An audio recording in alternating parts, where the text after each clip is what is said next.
Welcome to Blaze News, the mandate day 103. I'm Jill Savage. Tonight on the agenda, the April jobs report beat expectations again, adding 177,000 jobs. Now that's 20,000 more than was expected. So here's what CNBC had to say about it. Non-farm payrolls, a greater 177,000. We're expecting, as Joe pointed out, 133,000. 177,000 would be the second best of the year outside of what's in the rearview mirror. Now for an update on the tariff wars. China quietly exempted 25% of U.S. imports from tariffs, potentially indicating President Trump's war on China is working. And Trump is also refusing to let up his war on Harvard. He's revoking the school's tax-exempt status after it filed a lawsuit against the Trump administration. The lawsuit came after Trump froze its research funding in response to the school's refusal to cooperate with its demands to eliminate DEI. Trump also signed an executive order ending taxpayer subsidization of NPR and PBS. The order explains that neither entity presents a fair, accurate, or unbiased portrayal of current events to tax-paying citizens. Rapid Response 47 took to X to list a few examples of the most outrageous headlines that have been run by NPR and PBS. Let's start with 2022. NPR scrapped its Independence Day tradition of reading the Declaration of Independence on air to instead discuss equality. And then it issued an editor's note warning that the Declaration of Independence is a document that contains offensive language about Native Americans. NPR also assigned 3 reporters to investigate how the thumbs up emoji is racist. And back in 2021, PBS station aired a children's program that featured a drag queen named Little Miss Hot Mess. And President Trump has revealed his 2026 budget proposal. It includes cuts to foreign aid, renewable energy, and it increases spending for the border and national security. He's also cutting programs that are trying to encourage, illegal immigration, like migrant education and multilingual initiatives. And finally, Trump announced on Truth Social that he is renaming May 8th as Victory Day for World War II and November 11th as Victory Day for World War I. He wrote, "When we won both wars, nobody was close to us in terms of strength, bravery, or military brilliance, but we never celebrate anything. That's because we don't have leaders anymore that know how to do so. We are going to start encouraging to celebrate our victories again." Now, celebrating this victory on a Friday, let's go ahead and bring in Blaze News editor-in-chief Matthew Peterson. So is Donald Trump right? Are we not celebrating enough, right? We love the winning. We love it here with the Trump administration. But do we need to go back and look at this? He is 100% correct, because as you read from NPR, we aren't even reading the Declaration of Independence anymore. Yeah. I mean, we're calling American history evil, and we've been doing this for decades upon decades. I mean, it was decades ago when Howard Zinn's series that was a bestseller throughout the country, and high school teachers started to use it. And it was really a litany of sins in America with almost nothing about how America did maybe some things that were good. So he's absolutely right. And it sounds almost basic, but we have to go back to basics because we've lost the truth. Are we going to shed a single tear on this Friday evening? We're defunding PBS. And look, I don't know. I don't know that it's actually going to be a problem here. So this, I do not understand. I've never understood my whole life why the government funds this thing and why Republicans have let it go and why it's still around. So at least Trump is issuing the executive order. That's a start, and maybe that'll get the ball rolling. But, this is just common sense, as Trump would say. What are we going to see? Donald Trump has put his 2026 budget proposal out. What are the next steps that we're going to see here? Well, there's still a ways to go with the budget proposal, and Congress has a lot of work to do. And as you like to point out, they don't like to do work very much. In the month of May, they are actually working more than they did in the month of April. I will give them that. They're only taking 1 week off in May. Yes, well, we'll hear a little bit from Chris Bedford talking to Rachel Bovard about the Senate in particular and about some of the next steps. But you're going to see some real fights, and even behind the scenes there'll be even more fights, and we'll bring them to you. But the good news is that the budget does contain some interesting provisions, and it's great that they're just slashing funding for a lot of bad things.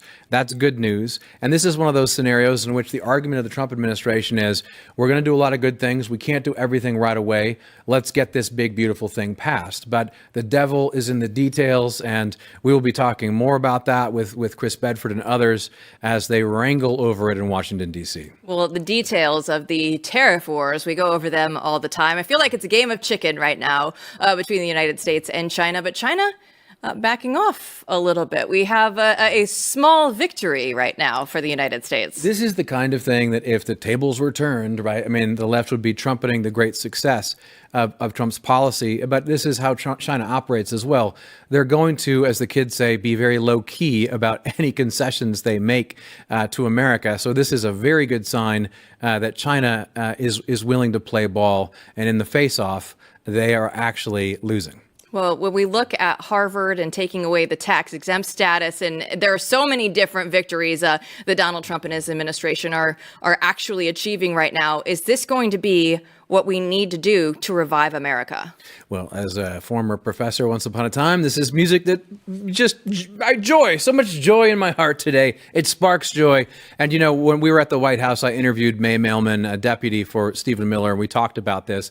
And you remember, she made no bones about the fact that Harvard has a choice to make, a difficult choice to make, and they can either play ball or not. But the administration is playing hardball, and we see that here. They're not joking around. This is exactly the kind of thing that people have prayed for many years. You're taking government funding, then you got to play by the rules. And if you're abusing the Civil Rights Act to discriminate against various people and do all this weird DEI stuff, then you don't get the money. You're going to sue the government, the hand that feeds you. You're going to bite it. Okay, great. We're going to take that away from you. And this is we need to see more of this. It's a glorious day to be alive. Well, when we come back, our friend is going to make sure that everybody plays by the rules. Breanna Morello will be in studio with us. We'll be talking about immigration and the latest with the FBI right after this.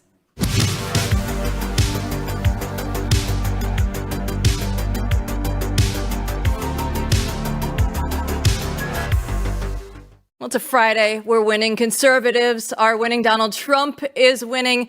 But the momentum is finally shifting. We do know that, we have a long ways to go, and the fight's not over yet. And that's why BlazeTV exists, because we need to keep pushing. We have bold voices here on the channel. We have great reporting, and we have all the stories that the corporate media won't touch. So when you subscribe, you're not just watching BlazeTV.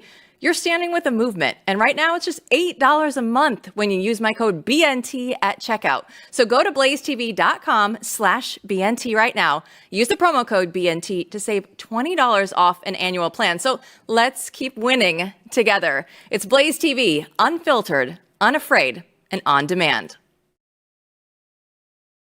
The Trump administration is still taking heat for its refusal to bring Kilmar Abrego Garcia, a member of the MS-13 gang who immigrated to the United States illegally, and he came back into the country. But this is in response to the media firestorm. We see the Tennessee state law enforcement. They've released body cam footage of a 2022 traffic stop involving Garcia. Now, defenders of Garcia say that the traffic stop report does not mention anything about human trafficking. However, Assistant Secretary of Homeland Security Tricia McLaughlin thinks otherwise. This is textbook human trafficking. I'll remind viewers that there are 8 other individuals in this car that Kilmar Abrego Garcia was driving. They were driving allegedly from Texas to Maryland. That's a 3-day journey. Not a single piece of luggage in that vehicle. That screams of human trafficking. But I also want to remind viewers that in 2019, Kilmar Abrego Garcia was arrested. He was arrested with multiple other members of MS-13. He was decked out in MS-13 symbols. See no evil, hear no evil, speak no evil, which is MS-13's logo and slogan. And further, he had drugs and rolls of cash on him. And you mentioned earlier in the segment how he was had written testimony by his wife that she was detained by him, abused by him, psychologically abusing his own children and her children. This is no innocent Maryland man. So here to break this down for us is independent journalist and host of the Breanna Morello Show. Breanna is so kind to come here in studio with us. But Breanna, when we look at this story, How is this the story that Democrats are willing to fight for? How is this the one thing that has captivated all of their attention and all of these media headlines right now? It's pretty strange because one would think this would not be the person they're putting on a pedestal when it comes to this immigration topic. Obviously, they're trying to win over their voter base so that they feel a little bit more passionate about this argument, because many people are on the fence or they're swinging with President Trump these days. You've seen it based on the polls when it comes to immigration. And I just think it's so crazy that they're picking this person to go out there and throw their whole support behind. It makes me wonder, did they actually understand what he was doing or what he was accused of in the past? Or do they just find one person, think that they could win over the American people with him and didn't do any research? I mean, I just don't even understand what's going on here with them. So my question here, Breanna, is are they going to learn from this? Because it's very clear, I don't think it's working, right? I mean, it's clear from polling, it's clear from some of their reaction. They pulled back a little bit, but this is still the story. This is still the guy. Their narrative hasn't changed. So are they going to learn or not? I don't think they're going to learn. I mean, they're still referring to him as Maryland Man, as the rest of us make fun of him or make fun of them for doing just that. I think Democrats haven't fallen to their low yet, even though the polls are horrendous for them, which is usually favorable for them. So it's probably even lower than what we're seeing. They just don't seem to understand that they've hit rock bottom yet. And so I think it's just going to go even further. So isn't that a good thing? For us, yeah. Maybe not so much for them. You have so many independent scoops that you're getting these days. So I want to highlight one of them because you have some stuff for immigration specifically, but involving the TSA as well. It's so crazy, but I had to sue TSA under the Biden administration to obtain records. As I know many of you guys understand, we were all very critical about illegal aliens boarding on commercial flights without IDs. So I wanted to know what the process was for these individuals. I submitted a FOIA request. Unfortunately, Joe Biden isn't the most transparent individual ever, neither is his administration. They didn't let me have access to any of the information. In fact, they lied to my lawyer and said that these documents didn't exist. All of a sudden, President Trump takes over the White House, and magically, these documents are being sent to my legal team.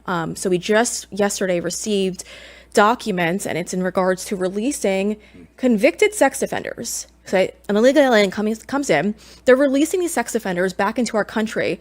And when you read the documents, it's pretty insane. They're literally requiring that these illegal aliens enroll in some sexual deviance course within the first 14 days of their arrival and release into the United States. They also have another 7 days to register as sex offenders in the United States. So Joe Biden and whoever else was running the White House knowingly brought in sex offenders into our country and released them into our population. We don't even know how many of those individuals actually complied and even registered as sex offenders. Is there any hope that something is done about this from the Trump administration? I mean, obviously they're concerned and they're releasing the documents. Yeah, I think they're really concerned. I think that they're obviously doing more vetting and all of this, and the people who probably were released are probably the top priority for ICE right now.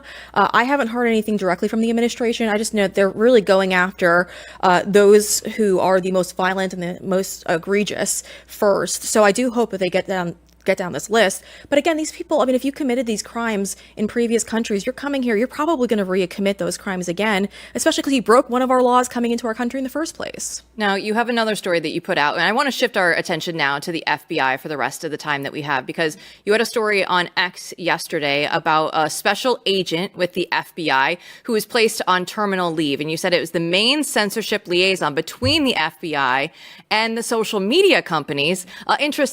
Interestingly enough, for the 2020 election. Break that down for us. Yes, many people at home know Elvis Chan is a very familiar name. He was the FBI agent who was like the king of censorship. So he was going around to all of these big companies like Facebook and trying to get them to suppress the Hunter Biden laptop story.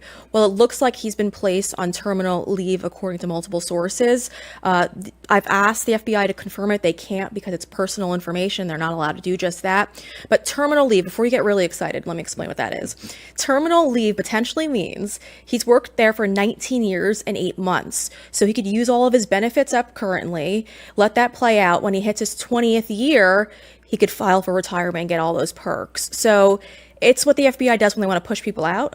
I've seen it used quite often. Unfortunately, though, yes, he might not be with the agency in a couple of months from now, but he's going to get benefits thanks to taxpayers, of course. Is there anything that they can look at in terms of him violating law?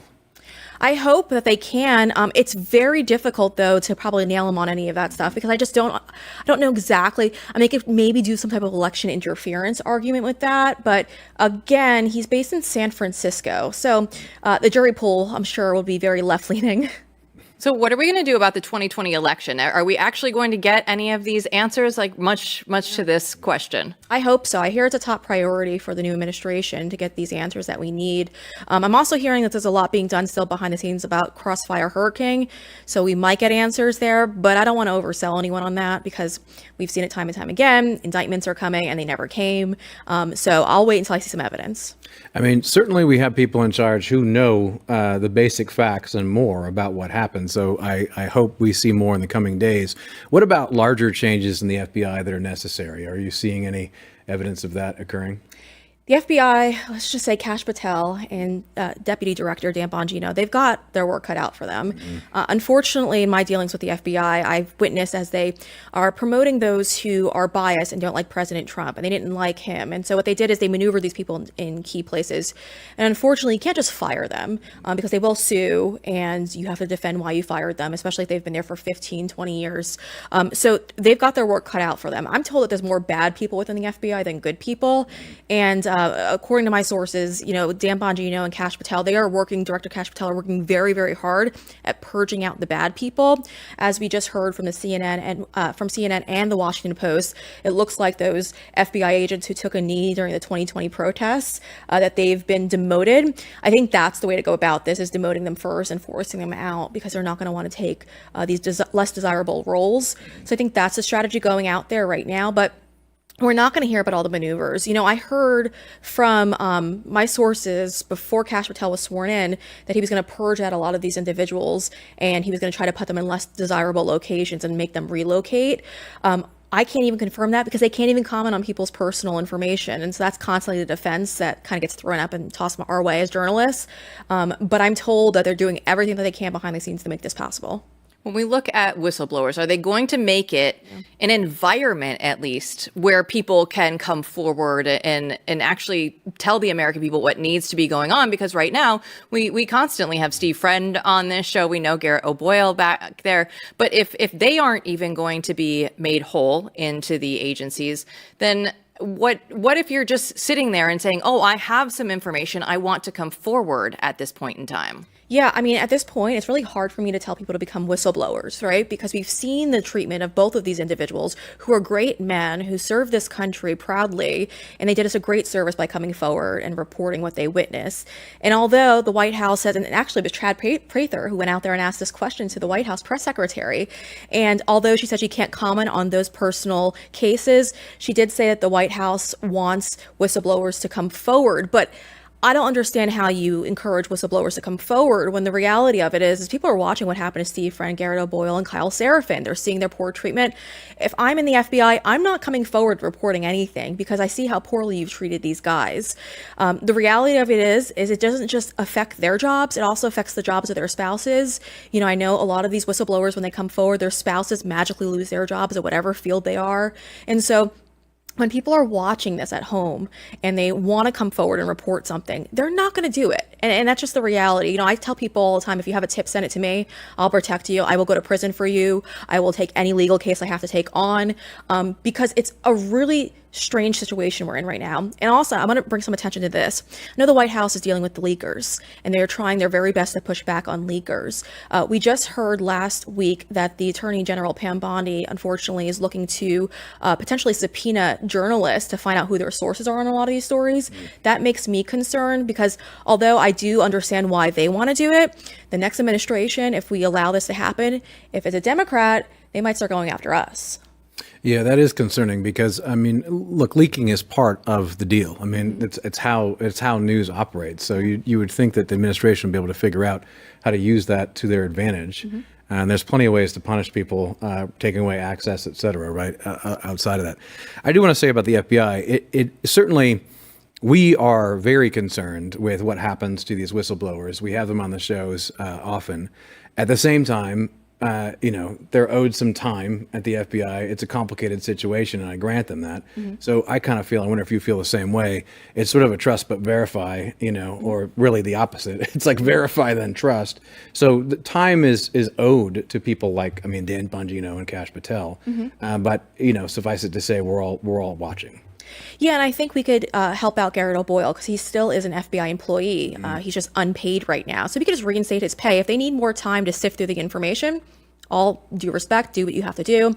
But the reality is Garrett O'Boyle has a family, and so does Steve Friend, but Steve Friend's no longer employed by the FBI. So the easiest option would be to reinstate his pay, give him his back pay, Garrett O'Boyle, and take the time you need to go through all of this. They've put these guys through hell. The things they've had to go through, it's awful. So I think that's the easiest approach to this. And I know Garrett O'Boyle has pointed out that there's actual legal means for Kash Patel to make that call himself. So I hope, and I've said this to his team, I hope they go about doing that, because if you need to wait, I understand. There's a lot of information they have to go through, but you got to give him back his pay. What has this journey been like for you, going through the independent journalist route? You have so many different updates that you're putting out on X all the time. I don't even know when you sleep because you're constantly working. Thank you. It's been amazing. I obviously work in the corporate media, leaving and doing this little venture on my own. It's been quite the venture, but I'm covering the stories that my old bosses would never let me cover. I had the honor of covering that story. Was the first one to break it, about Tulsi Gabbard being added to a TSA terror watch list. I broke that story. My old coworkers, they had that story before me. I beat them to it because they didn't want to release it since it was so kind of attacking the Biden administration, which is strange because it's an alleged conservative media outlet. But the reality is this is what independent journalism does. All of our outlets, we don't have an alliance with the Biden administration or any of these other things. It's literally just getting the information in front of the American people. And that's what I think is so important. I think that's the reason why independent journalism will change this country. Well, if we ever, for some reason, don't give you credit, you just holler and we'll make sure we do, because it's really important in this ecosystem that people get credit when they're doing independent journalism. And it's something that I care about deeply. As you've done this, as you've sort of risen on your own, what are some of the biggest challenges you faced?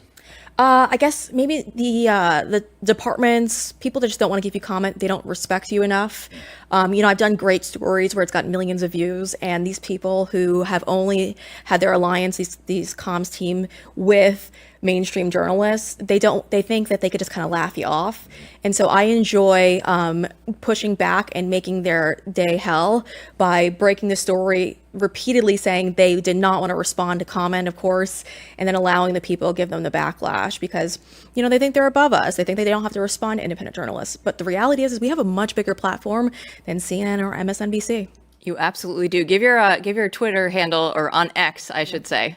It's at Breanna Morello. I'm sure everybody in our audience is already following, but if they don't, go follow Breanna. So thanks so much for coming in today. Thank you for having me. When we come back, it's going to be Bedford time. Chris will get an update from Rachel Bovard in D.C. next.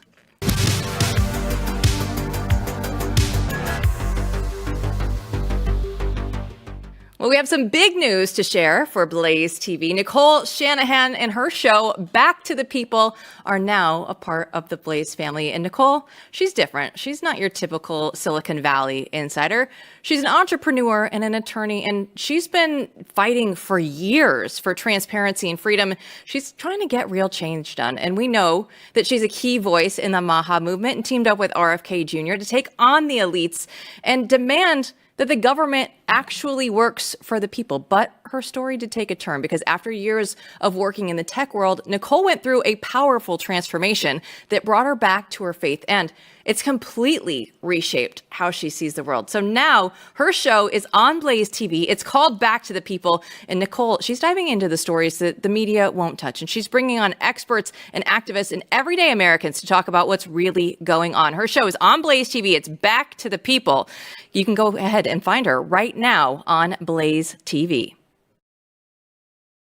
Chris Bedford caught up with Rachel Bovard to talk about how fast the Senate was moving on Trump's nominees early on and why that momentum seems to have stalled in recent weeks. Joining me now is Rachel Bovard, the Vice President for Programs at the Conservative Partnership Institute and a longtime friend of the show. Madam Vice President, thank you for joining us. Thank you so much for having me. So you're also, in addition to just a master of ceremonies and someone who knows the ins and outs of Washington, D.C. very well, a hard-fought veteran of the U.S. Senate, which I say hard-fought because it can be harrowing to be in there. Long, long days, and a lot of people don't always seem to want to work. So I want to talk to you today about nominations. Everyone's been crowing, happily so, rightly so in some ways, about how quickly the Senate Majority Leader and the Republicans were able to move through President Trump's nominations to cabinet posts, his top nominations, and how many of them actually got through when the Senate initially was, for whatever Republican reason, balking at huge numbers of them. But it seems like they've lagged since. And there are a lot more nominations that actually need to go through. You have deputy secretaries of defense. You've got the ambassador to Great Britain. Right now, we're in trade talks with Great Britain. Right now, there are wars going on in Europe, and there's always war brewing somewhere in the Middle East or possibly with Iran. And of course, you've got the Pacific. These seem like important posts to fill. How many are on the calendar now who've already worked their way out of committee? And what is going on? The Senate is regressing to the mean, is what is going on. So John Thune, who is the Senate Republican Majority Leader, deserves some credit, I think, for confirming Trump's cabinet very swiftly. And he made that clear to the conference. He was going to do that. Trump put a ton of pressure on him to do it. And so did the base. You know, Trump had picked these amazing people. People wanted them confirmed as fast as possible. And it's easier to make the Senate do its job when there's just a ton of attention and spotlight on them. And you saw that with the cabinet. These are incredibly high profile picks. And even some of the sub-cabinet, right? Kash Patel at FBI, Tulsi Gabbard, all these people, through the strength of their fame, right? They're within Trump orbit and also the pressure from the president, they got through fairly quickly. But now that pressure is off. Right? You have other priorities moving. You have senators who have worked harder than they ever had in their lives. They are exhausted, and they're reverting to the mean. They're to form, which is essentially back to their 2.5-day work week. They don't want to work past 5 o'clock ever on Thursdays. They definitely want to be done by 1 o'clock.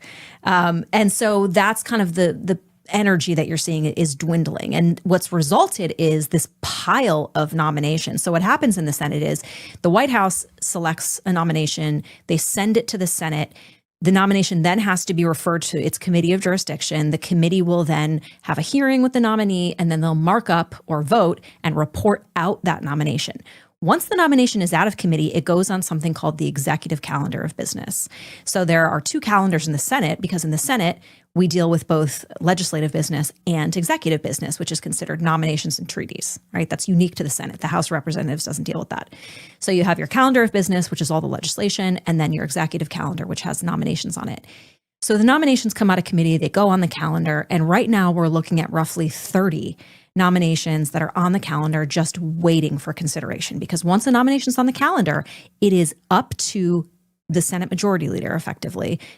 Technically, any senator can move to them, but they defer all that authority to the leader.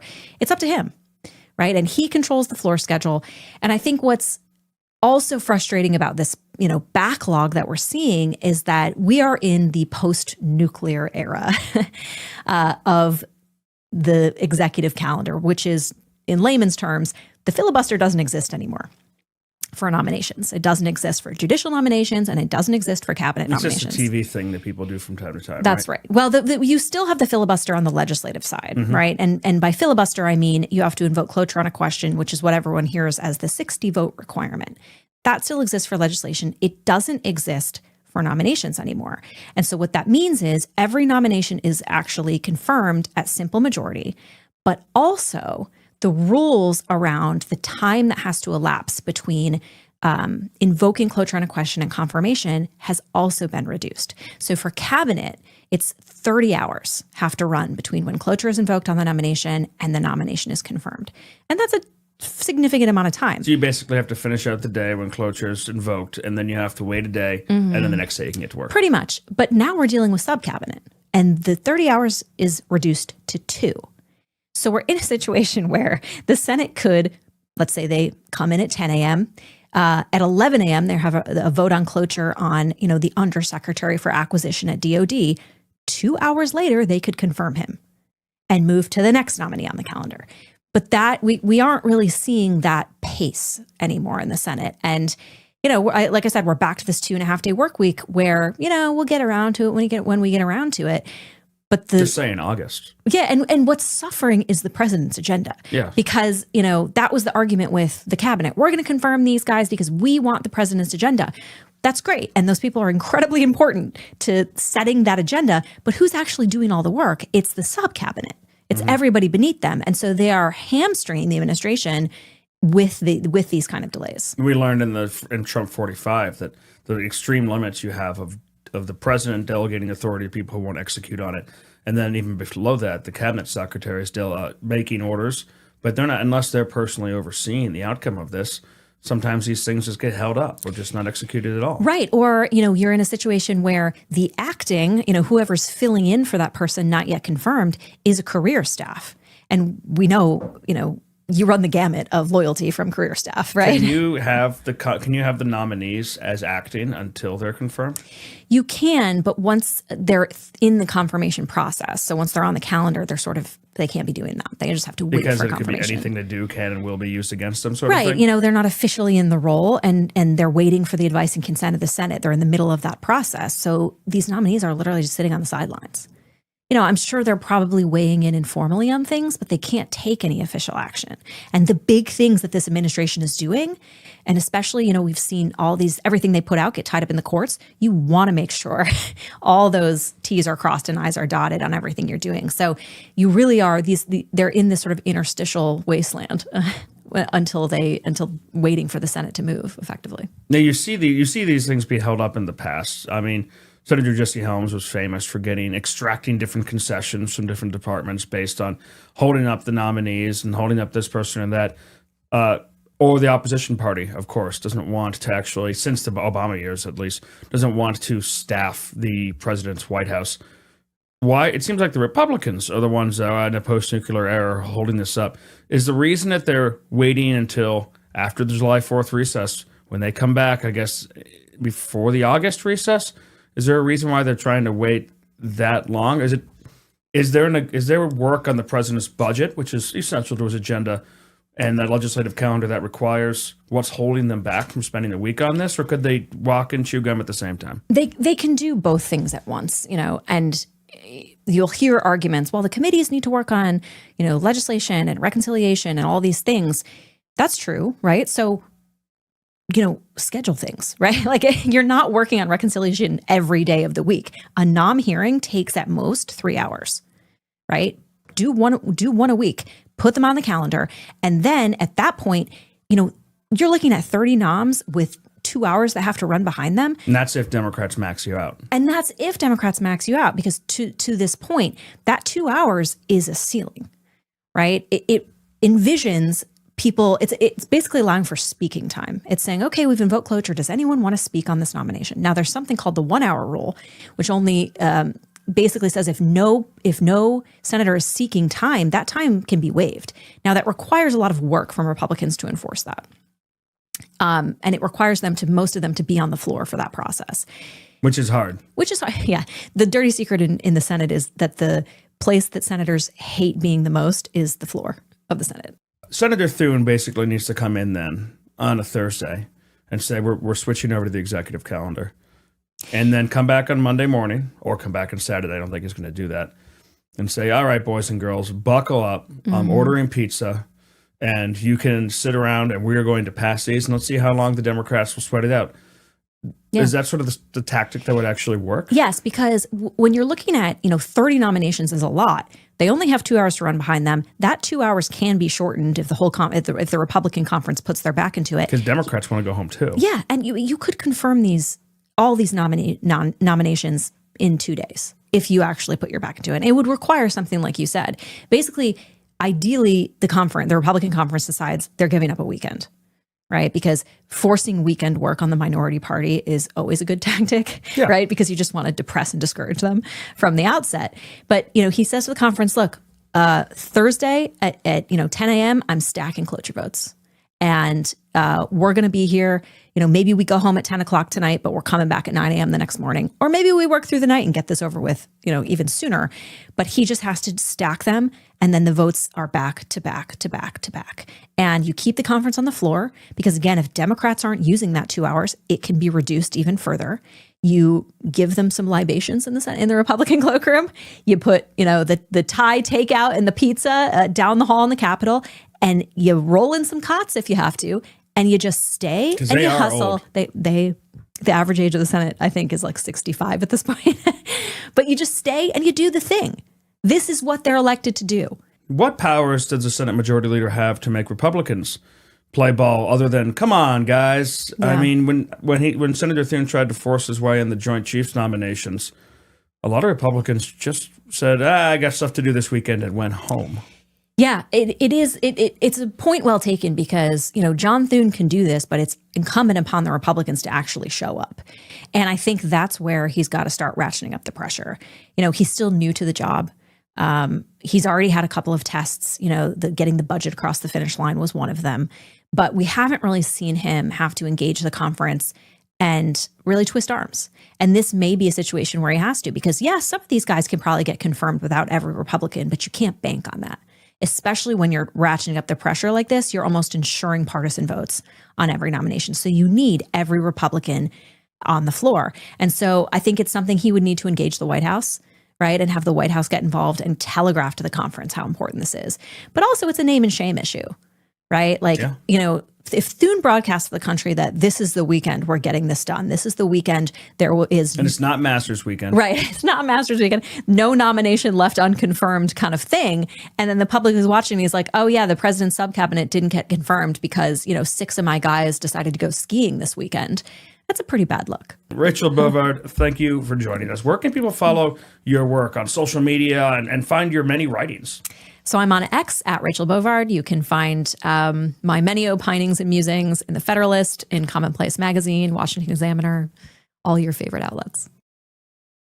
It's Friday, and that means it's time for our favorite clip that we've come across this week. And this week it's going to be about Michael Anton. People are talking about him potentially becoming the next national security advisor.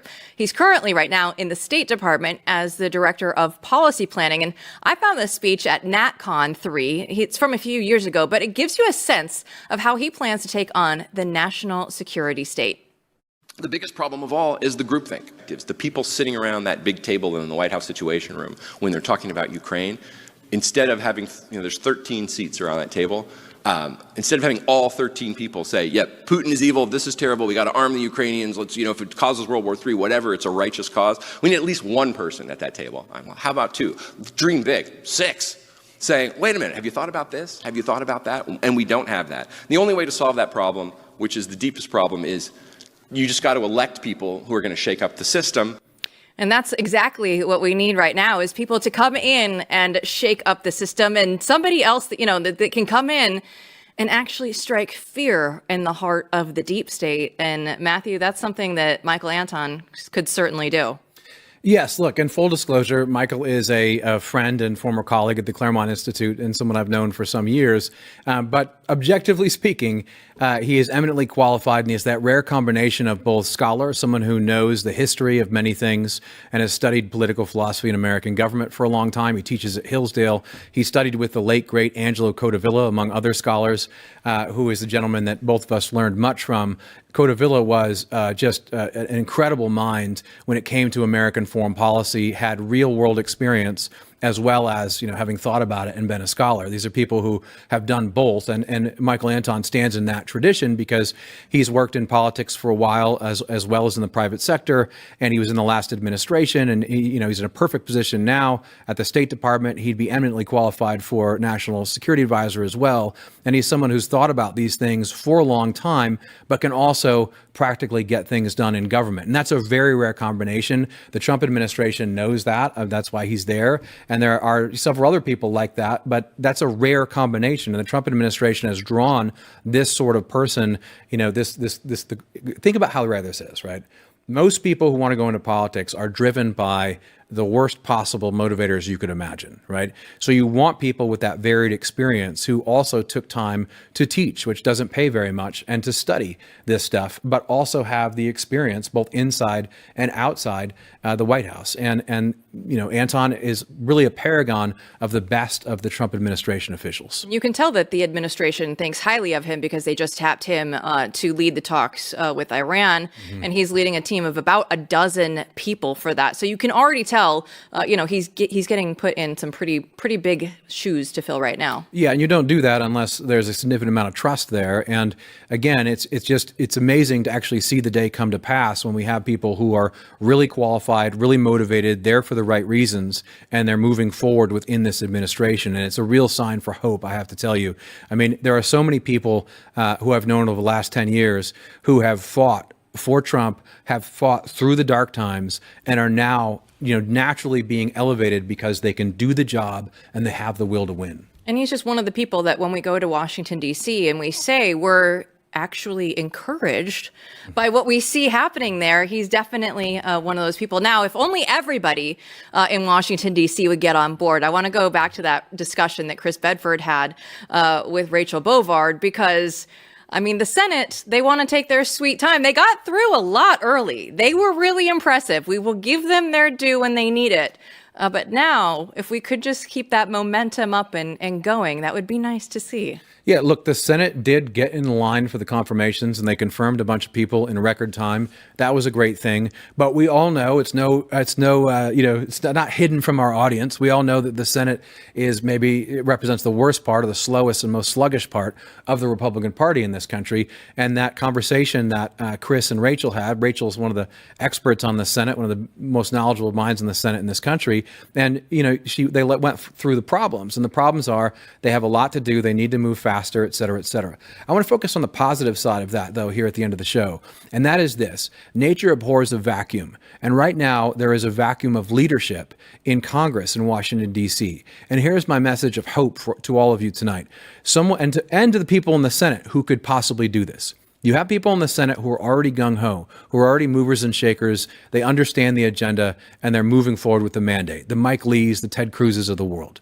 But you have a number of other people who now have an opportunity to step up and become statesmen, to actually do a statesmanship, as it were. There's people out there in the Senate who could actually start pushing forward the agenda, the mandate, and become heroes right now. And as I said, nature abhors a vacuum. Senators are political animals. They're political creatures. They're ambitious creatures. So I will predict that we might have some leaders step up and do things that they wouldn't normally do because they see that vacuum. And if they don't, they will be primaried, and we will see a new set of leaders who are ready to actually move the ball forward in the Senate and become powerful, statesman-like leaders of their own.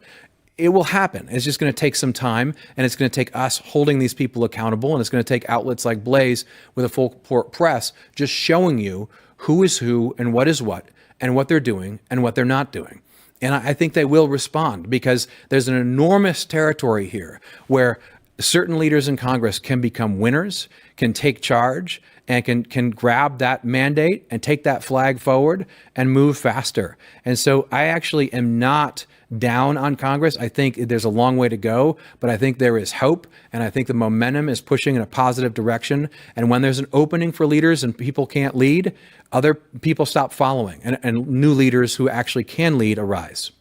Well, I think everybody in our audience will agree that, Mitch McConnell, he's no longer the Senate Majority Leader. So we're already moving in a better direction. John Thune is still going to figure out a couple things. But right now, Mitch McConnell, not at the top. We're going to take that as a win here on this Friday as well. But there is a huge lane. It's wide open right now for how the rest of that does shake out.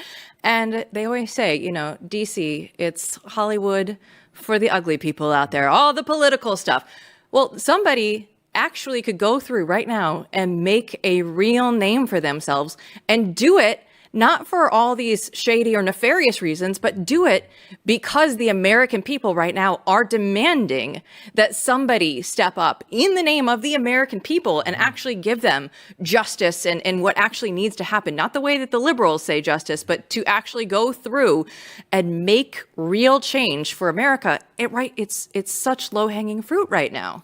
Yeah, and look, I mean, Thune has been interesting. He's done some great things. He's shown some interesting skills, and there are some others out there who've gone along the right way. But we know the problem is there's a lot of people in the Senate. Their instincts are off. I mean, a lot of the Republicans in the Senate, they don't really understand the new agenda. They're very uncomfortable with it. But the thing is, some of those people will change. They will evolve, as they say in Washington. And other people will simply, really grab the flag and start to understand it. Because you have to understand, there is a deep state. There are people who, are sort of part of the uniparty.